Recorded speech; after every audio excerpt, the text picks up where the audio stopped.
Hello friends, നമുക്കൊരു അച്ചാറുണ്ടാക്കിയാലോ? ചൂരമീൻ അച്ചാറാണേ. ഇതാ പുറത്തൊരു അടുപ്പൊക്കെ സെറ്റാക്കി നമ്മൾ അതിനകത്തൊരു പാത്രം വെച്ചിട്ട് നമ്മളിതാ ചൂരമീൻ മഞ്ഞൾപ്പൊടി, മുളക് പൊടി, ഉപ്പെല്ലാം ചേർത്ത് ഫ്രൈ ചെയ്തെടുക്കണേ.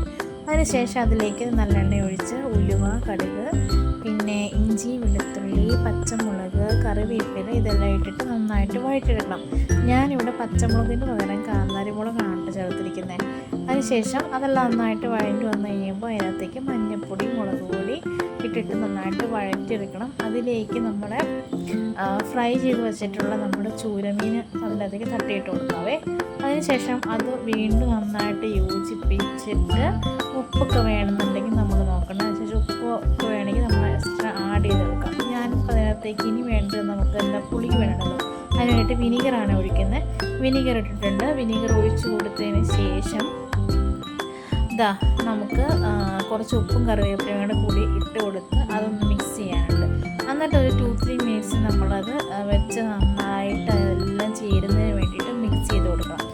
അങ്ങനെ ചെറു തീയിലാണ് ഇട്ട് വെക്കേണ്ടത്. അങ്ങനെ ഇതെല്ലാം നന്നായിട്ട് യോജിച്ച് ഇതാ നമ്മുടെ അച്ചാർ ഏകദേശം റെഡിയായി.